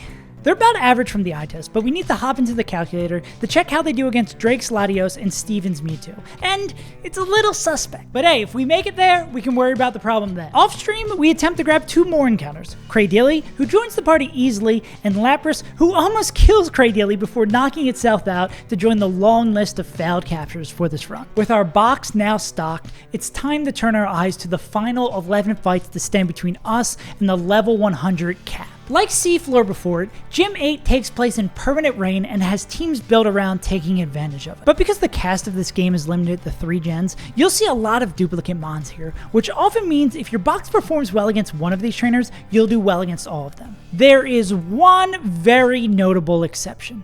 Expert Annika. While you'd expect the oddball Dragonite or Metagross in this water gym to be the problem, the real demon is her ace, the Calm Mind Swift Swim Golduck. It likely outspeeds every single Pokemon on your team in the rain, and if it gets just one boost off, that could be lights out for your run. She particularly holds a special place in my heart because last time we were here, she should have ended the run. Annika's Golduck got a free Calm Mind up, but for some reason decided to switch out with that stat boost, likely saving the run. But that's not the part I remember. Even knowing how close we came to death, we let her come back in and Calm Mind again, which started the sweep taking down Lapras and Wailord, who barely did a dent before giving their lives up to the duck. The only remaining mon on our team that didn't get outsped in one shot was Ludicolo, but after running the numbers, the only way the run wasn't over there on the spot was if we got a critical hit, a 1 in 16 chance. It has to be a crit, and we have to survive this. This is the entire run.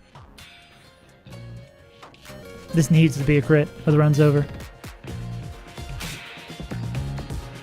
This is why I don't get mad. Shouldn't get mad when we get cosmically unlucky in a fight. It's the greatest lesson this game has taught me. You should put your best effort into the things you do, but at some point, you gotta let it go. The choices you make branch out into an unimaginable amount of possibilities, and you'll just make yourself mad ruminating on what you should have done or what should have happened. You'll be much happier and much less mentally exhausted if you allow yourself to float in the current of time instead of swimming against it. The mantra is easy to follow for the first 3 fights of the gym where we just smoothly glide on. But in Fight 4, the rabbits start whipping up. Hawks takes 2 to start the fight to bring in Octillery, and I'll let Pascot take this one. Exactly one roll that makes it weird.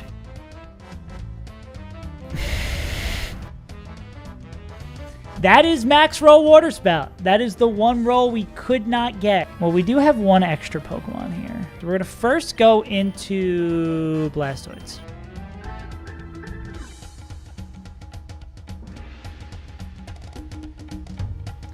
I was going to say it's not dead grit, and there is visual proof. For those filling their scorecards at home, that's a 1 in 16 roll into a 1 in 16 crit, a 0.3% chance of happening, which ruins our main plan and backup plan in 2 back-to-back turns. This means we've got to use Wailord, who is our plan to 1v1 Golduck later in the fight. They take a ton of damage and lose their Lumberry on a 30% poison chance, which they also needed later, but are able to... Oh, come on, dude! Give me something! They're able to pick up the KO in an HP that rules them out for the rest of the fight, but gets us back on track. We do quickly realize, though, that we'll need to sacrifice Blastoids to win the fight safely. It's quite a low value mon with a box flush with good water types, so it being the only cost of getting so unlucky is quite good. The gods of probability are kind with us for the remaining gym fights, as we take special care to make sure Annika doesn't cause any trouble as we roll up to our first gym leader battle. Oh, did I forget to mention that? One of the great features about the final gym is that there's not just one gym leader battle at the end of it, there's 2. One's a single battle, one's a double battle. First up, we've got the single battle. It is scary, partially on the back of that there's not a planned boom mon for it, or as streamlined of a strategy. There's of course things people do, which I have not read, things people say, which I have not listened to, and things people think, which is a thing I've never done in my whole life. But that's not going to stop me from powering through and giving it our damnedest against Wallace. The fight begins with Kendrick taking Draco Meteors until Kingdra knocks itself out, which happens more quickly than we expect, but we're still at a good HP to make safe pivots to get Ludi in to win their 1v1 versus Castform. Time for dangerous turn 1. This is the point where Polly's got a ball.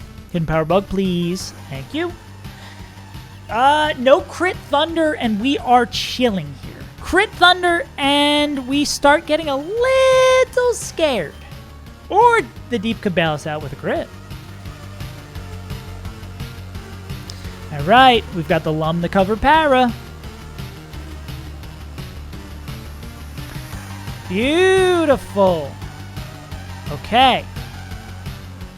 With a clutch from Polly, we're halfway done. We're baiting random move and get the worst of the three, taking more damage than expected before picking up the KO as we barrel towards a tough endgame. Here we realize we'll likely need to sack at least Wishcash to get out of the fight safe. They get knocked out without getting a chance to swing, so Slowbro can get in without taking any damage. Slack off on turn 1 gets us back to a safer HP, but Yawn putting us to sleep on turn 2 is horrendous. If we don't wake up, we might wipe.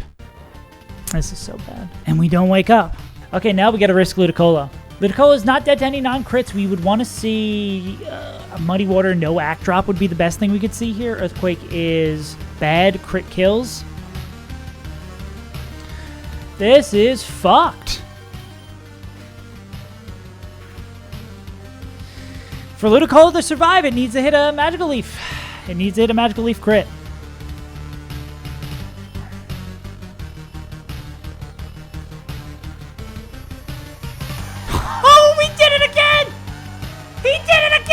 Sometimes, you just gotta float down the river. It's not over quite yet, though. Muscle Man is able to Toxic twice, once to use up the berry, and once to actually poison them, but they're low enough to die to a crit. Yet another fight where we need Muscle Man to clutch up. Okay, no crit.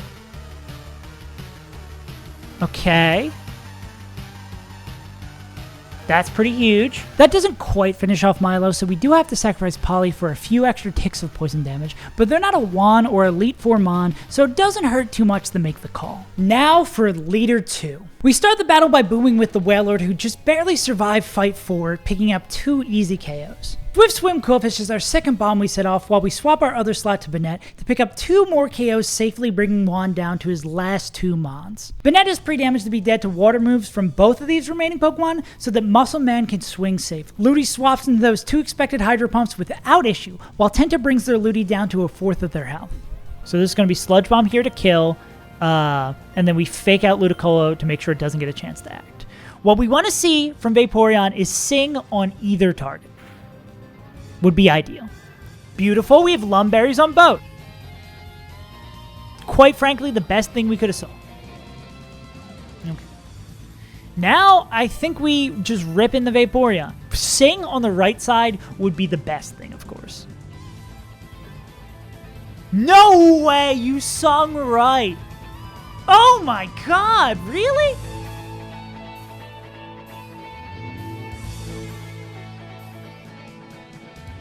Again, it's not going to matter because of the Lum. We should just win. Because you're not dead to Ice Beam crit. We already confirmed this. That's it. 8 badges. We're going back to the Elite 4 probably. And after the fight, I'm at a loss for words. Now all that's left is to be a finisher and see if there's an Elite 4 team among these Mons and the 4 encounters we have left. First of these is a Milotic we grab off stream now that we have access to deeper parts of Meteor Falls. But seeing as they have the worst nature possible, that restoration will not be happening in this run. Second is in Evergrande City where we get to add a second starter to our team. Swampert is effectively a dead encounter here, and Sceptile needs to meet some pretty rigorous stat thresholds to be viable. We hit the better of the two, but one special attack IV will not cut it. 2 encounters remain, and they are the most important. Potentially run altering. We're praying for a good bulky normal type, because if we whiff here, Dodrio becomes our de facto bring, lowering our chances of actually beating the Elite 4 dramatically. Here in Victory Road, Kangaskhan is the big hit, but Medi would also be great to increase the odds even further for a great hit on our last encounter.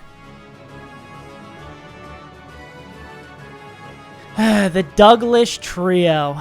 We see neither of the Pokemon we're hoping for, and put a nice thematic bow on the run, being forced to miss yet another encounter after getting stuck in by Arena Trap. Just 1 Mon left. With duplicate encounters, the odds of us hitting one of those desperately needed bulky normal types gets to 52%. After 7 months of playing this game, whether we're able to beat it or not might come down to a coin flip. If you believe, We'll get something good. Yes! Let's go! And we win that coin flip, hitting the best Pokemon on the table with great stats.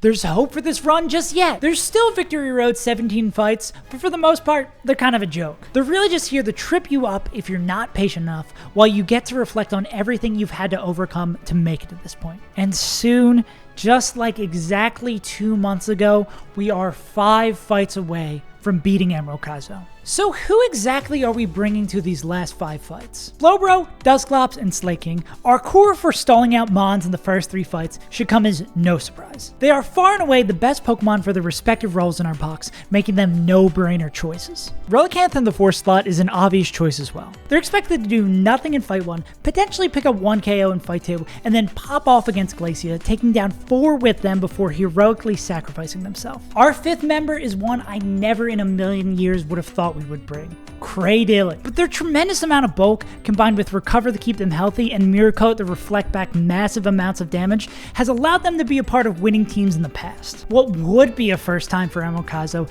is Cray being championed alongside another oddball pick, Tentacruel. Unlike everyone else in the squad, they've been with us since basically the beginning. They've clutched it out, saving their life and sometimes even the entire run so many times. It makes sense they should be with us till the very end. Their role in these last 5 fights will be what they've always done, eliminating any Mon they can outspeed with their near maxed out special attack and reflecting back massive amounts of damage against any Mon they're slower against with Mirror Coat. All that's left to do now is follow the plan I've spent the last week meticulously creating. If we can win these 5 final fights before losing all 6 of our Pokemon, we will become one of the few to overcome this nightmare of a game. Fight 1 begins with us performing our first stall against Sableye by swapping on immunities. Once it's down to struggling, we bring in Cradily, who's able to wait out turns with Recover before picking up the KO with Giga Drain, basically at full health. This baits in Jolteon, who Cray gets the chain KO with Earth Power, avoiding the first confusion from Signal Beam, but having the second one eat up their Lumberry. Next, against Machamp, another swapping on immune moves commences. Once it can only click Rock Slide or Earthquake,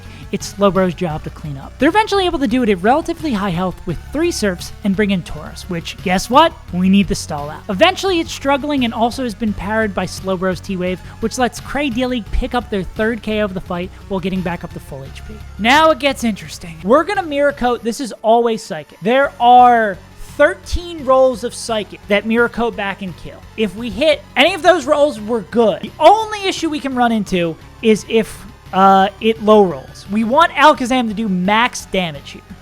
But if not, Cradily still can swing back and clutch it out. But this is a potential steering moment if Alakazam doesn't do enough damage.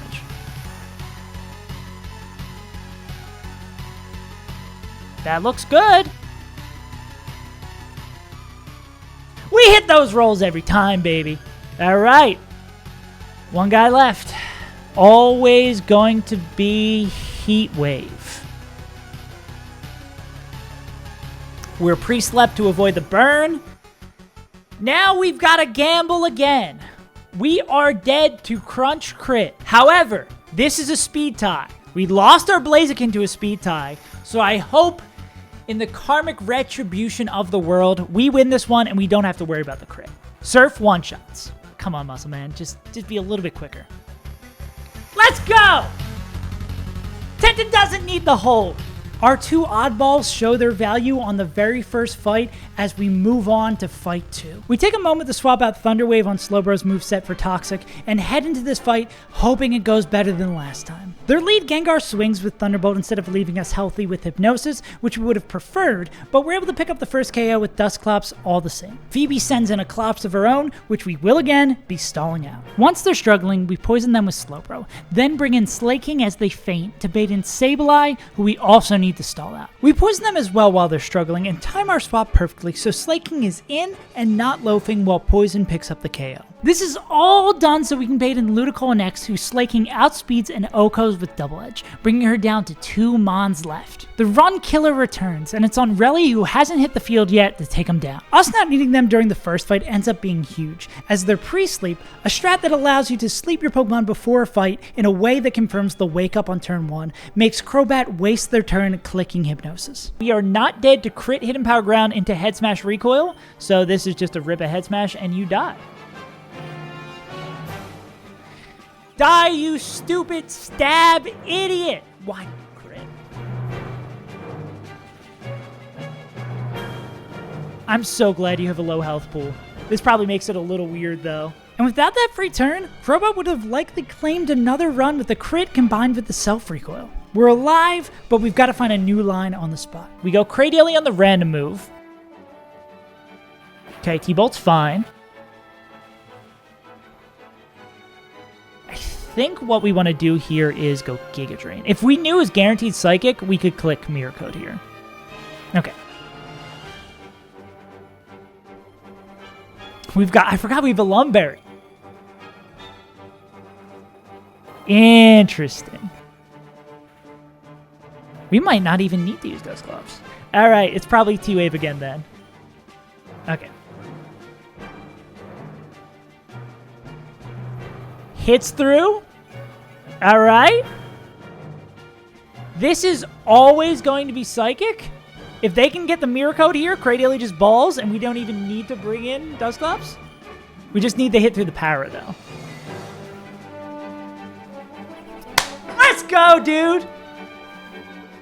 Cray-Daily Doubters in shambles! We have to count on Cray for a second fight in a row, but they show us exactly why we brought them. 2 fights down. We swap out Slowbro's moveset yet again, trading Toxic for Flash, and clear the way for Relicanth to shine in the endless reign of Glacia's fight. Thankfully, this fight begins a lot more interesting than the previous fights. Turn 1, Head Smash.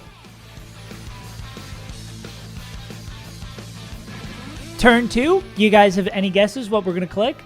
It's Head Smash. That's 2 down. They lead the fight with 2 back-to-back KOs and then take a brief break while Kendrick waits them out. During the stall, we weave in 6 flashes to lower their accuracy down to -6 to allow Reli to safely return to the battlefield and pick up their 3rd KO while baiting in Lapras. Thank you for your hard work, and thank you, God, insane, for being able to hit this range. As has been the story for the previous 2 fights, their final 2 Mon is where the battle really heats up. It's up to Slowbro to stall at 8 Water Spout PP, hoping as many as possible miss due to Flash accuracy drops. We want to get Flash to make this a little bit safer. We hit, that's awesome, okay. Amnesia, that's the perfect turn 1. That's Water Spout 7. We are, again, always dead to Water Spout. That's awesome. What would be perfect here would be Water Spout miss. So we can retain our health and then get safely in the Dusclops. Let's go! With those all gone, we can safely go in the Dusclops, who cannot be damaged by the whale, to pick up the KO and bring in their final Mon. We hope for Yawn, as they've got a Lumberry to cover it. Swampert instead swings and gets an accuracy drop, which we thankfully hit through to take away a quarter of their health. Dusclops is dead to crit Muddy Water, so we've got to swap out into Cray, who Swampert swings against again, taking a huge chunk of their health. Barnacle Boy has Barnacle Balled before. I know what the worst thing is. I'm not going to, besides getting crit, I know what the worst thing is. I'm not going to say it. We want to see Yawn.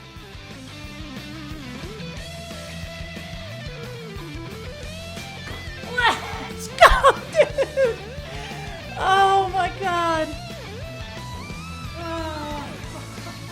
3 fights and 3 Cray-Daily clutches. Up next against Drake, the furthest we've ever made into this game, and the trainer whose name has sat on my PB overlay since the end of Run 36, Cray has their most important moment yet. Latios is going to click Draco Meteor. We get crit here. It's not over immediately, but it's really bad. We don't get crit here.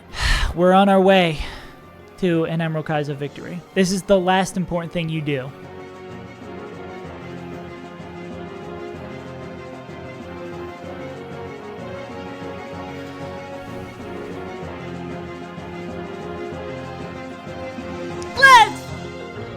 Dude!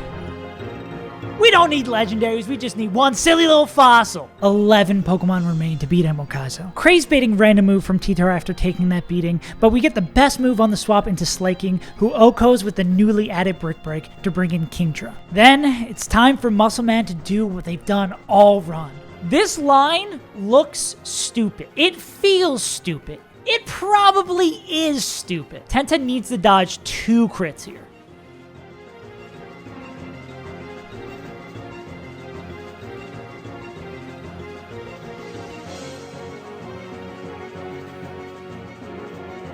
Okay. Tenta dodges this next crit, hits Mirror Coat, and then chains a kill into Immense. This is the big moment right here.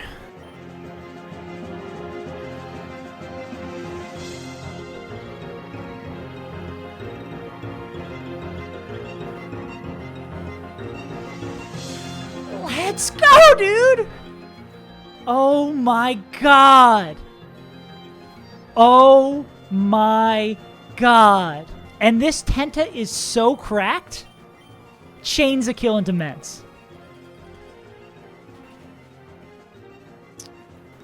We've got 2 Mon left on Drake. This risky line also has the upside of always baiting Extreme Speed, which lets Slowbro come in safely to KO with another new move, Ice Beam. One Pokemon stands between us and the final fight. Because of the stats we've got on our Dusclops, a KO isn't guaranteed here, and without them, we cannot beat the champ. If either of these next 2 moves crit, or we miss the damage range, the run will once again end a single fight away from victory. Dusclops is gonna hold. We are dead to crit Dragonclaw. We want to see Calm Mind here. Okay. Okay. Does that look like 31 to you? Does that look like 31% to you? Oh my god. I didn't fuck anything up. That's it.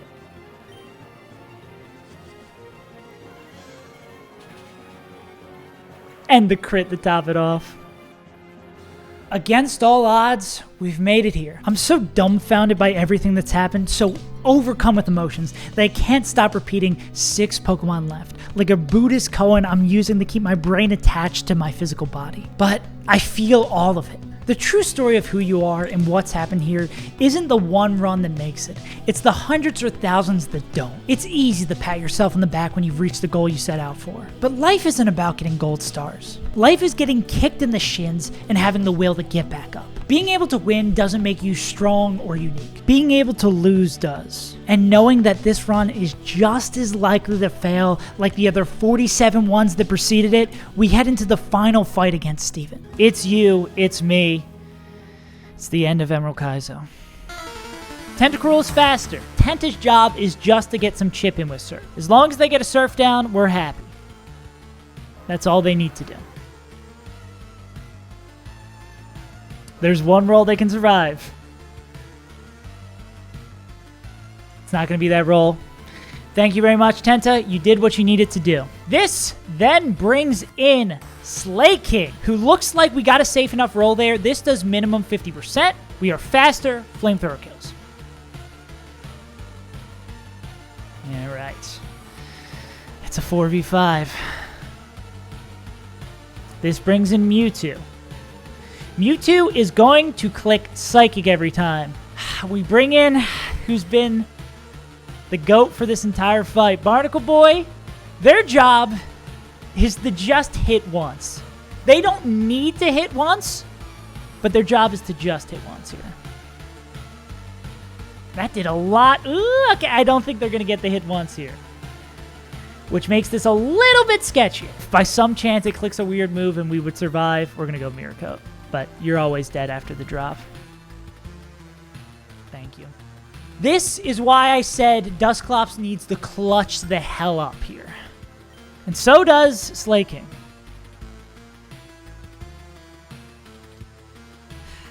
And they need to not get crit too. This is not even guaranteed we get to rip something here. This is really scary. Just need to not get crit.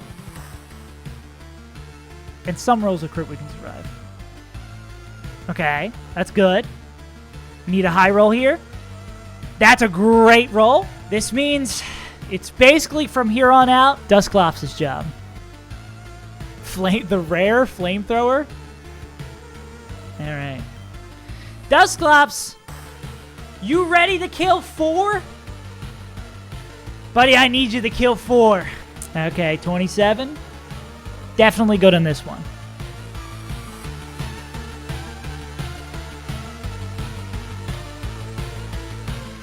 That's 1. That's 2. All right. Here's where we don't know for sure.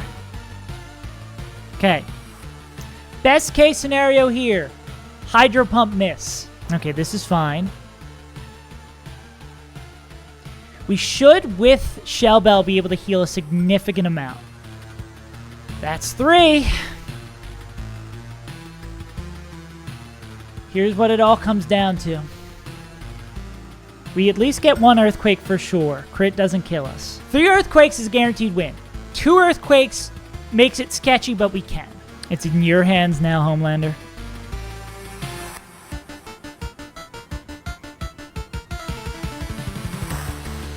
That's not good.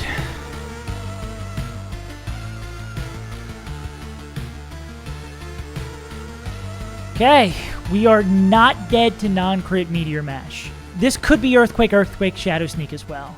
We need Homelander to hold.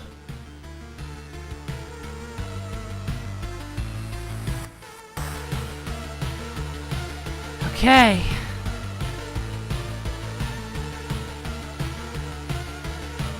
Oh, that's not great at all. Shadow Sneak is not going to get us there. Max roll is 14. I don't think max roll gets us there. Shadow Sneak crit would be the most insane thing here. Please, come on.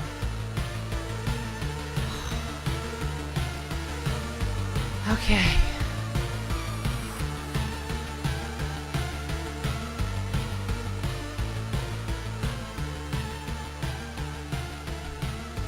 It's not over, but we're going to need to get lucky. This is always T-Bolt. We really, really, really do not want to see Para here.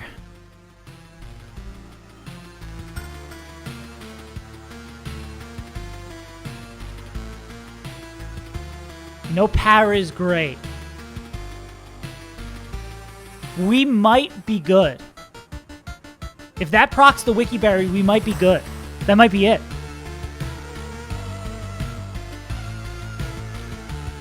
Max roll Sky Attack is 39. I think.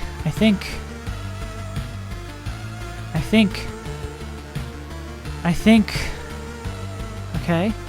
If we get back up to 100 health, we win, guaranteed. This should heal us back up to full.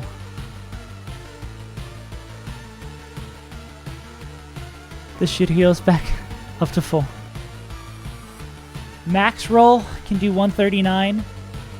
Surf can one-shot.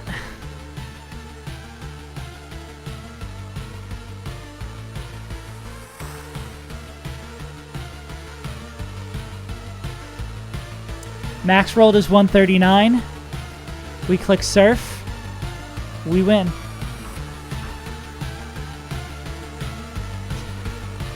I feel like I'm gonna cry. I feel like I'm gonna cry. Holy. I can't believe it. I can't believe it.